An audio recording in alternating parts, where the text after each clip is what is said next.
Donc, je m'appelle Morgane Urso-Poupon, j'ai 36 ans et je prépare ma deuxième route du Rhum. Je suis marin professionnel depuis une dizaine d'années. Je suis née en Bretagne, j'ai beaucoup voyagé et j'ai commencé la course au large directement via la route du Rhum. Voilà. Morgane, qu'est-ce qui pousse une jeune femme comme vous à vous lancer dans une aventure comme la route du Rhum ? Donc je pense qu'il y a de multiples raisons.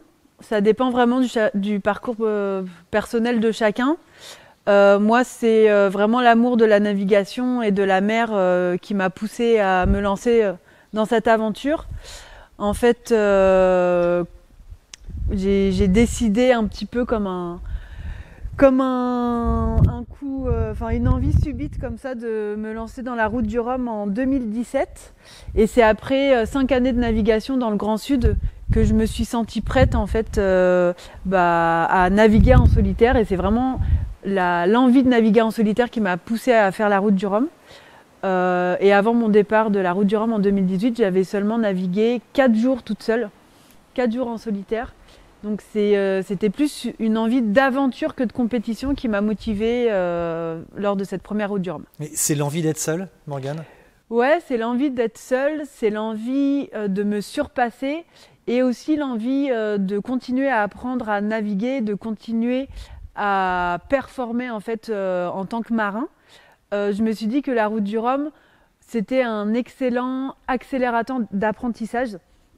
Et voilà, ça m'est vraiment venu comme un peu un délire, mais à force aussi de prendre confiance en moi en tant que marin, de voir que d'autres jeunes qui avaient une vraie énergie qui grandissait, qui découlait de cette activité, mais c'est quelque chose que j'avais pas envisagé plus jeune en fait. C'est votre deuxième course du Rhum, c'est ça ? Comment s'était passée la première ? Ça s'est très bien passé. C'est vrai que les conditions étaient très compliquées la première semaine. On a essuyé un train de 3 dépressions, donc les conditions étaient très extrêmes, grosse mer, des vents jusqu'à 60, peut-être même 70 nœuds pour certains, je crois. Et moi, j'ai eu la chance d'avoir un bateau bien préparé, un bateau ancienne génération robuste. Et j'ai navigué en bon marin plus qu'en compétitrice de l'extrême. Ça veut dire que j'ai réduit assez tôt ma voilure. Donc, je me suis arrêtée, j'ai réparé et je suis repartie. Et mon objectif premier, c'était vraiment d'arriver. Et finalement, je suis arrivée 27e sur 53. Donc pour une première grande transat, c'était pas mal.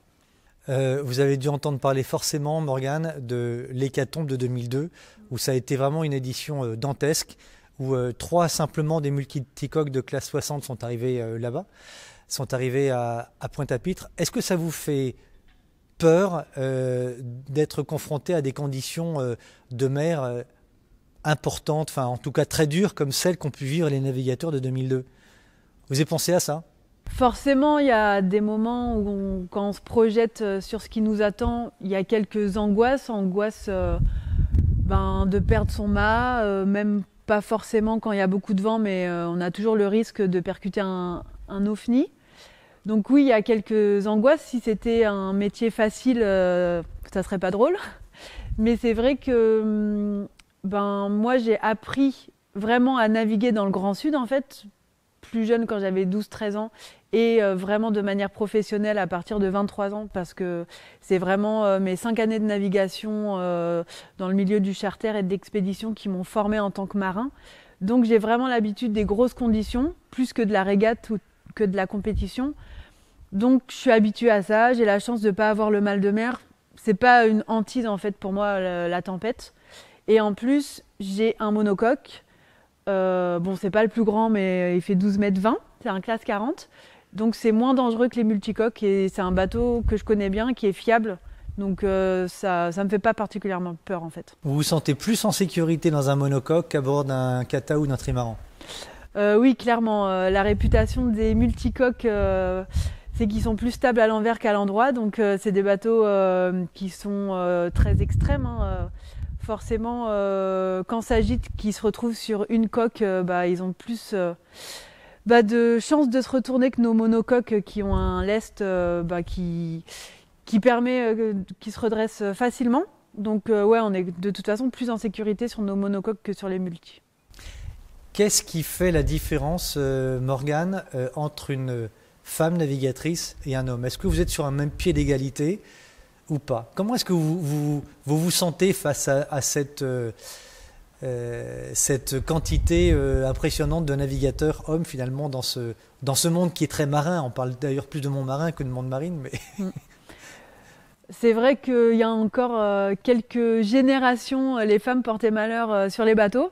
Donc c'est pas un milieu qui est naturellement ouvert aux femmes, alors que je pense que dans d'autres civilisations, les femmes étaient à l'égal de l'homme sur les bateaux. Là, il y a encore un petit peu de boulot. Après, moi, j'ai toujours évolué dans un milieu peut-être plus masculin que féminin. Donc je suis pas une féministe dans l'âme parce que j'ai jamais subi le fait d'être une femme. En fait, ça m'a jamais porté préjudice.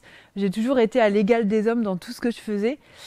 Après, c'est vrai que je suis étonnée de voir que même sur cette route du Rhum où il y a une énorme, un record de participation, le pourcentage de femmes n'augmente pas. D'édition après édition, je pense que dans les années 90, il y avait presque autant de femmes proportionnellement que d'hommes. Donc voilà, c'est un vrai sujet. Après, sur nos bateaux, mis à part que forcément il y a une différence musculaire qui est de taille, de taille pas tout le temps, hein. Il y a des très bons marins qui sont pas très grands. Et c'est pas forcément un atout d'être grand, mais bon, je pense que le côté musculaire fait la différence. Mais aujourd'hui, avec la technologie, avec les winches, avec tous ces éléments qui permettent de répartir les efforts, c'est pas le muscle qui fait la différence. Et la voile est un sport aussi intellectuel que physique. Donc, je pense qu'aujourd'hui, on peut combler cette différence qui est liée à la force physique. Donc aujourd'hui, ce que je redoute le plus avant de prendre le départ, on va dire que c'est peut-être d'oublier quelqu'un, de ne pas être assez présente face à ma vingtaine de partenaires. En fait, j'ai un projet qui est assez compliqué dans le sens où déjà, on est une petite équipe. Il y a beaucoup de monde qui gravite autour de mon projet, mais on est tous bénévoles. Moi, ça fait que là, j'ai reçu ma première fiche de paye depuis 4 ans. Depuis 4 ans que je fais ce travail. Donc voilà, c'est un projet où j'ai donc une vingtaine de partenaires.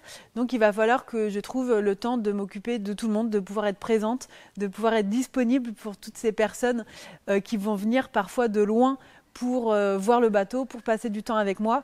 Donc il va falloir que je jongle entre les obligations de la course, les obligations et la volonté aussi d'être présente avec les journalistes, mes proches qui vont venir aussi.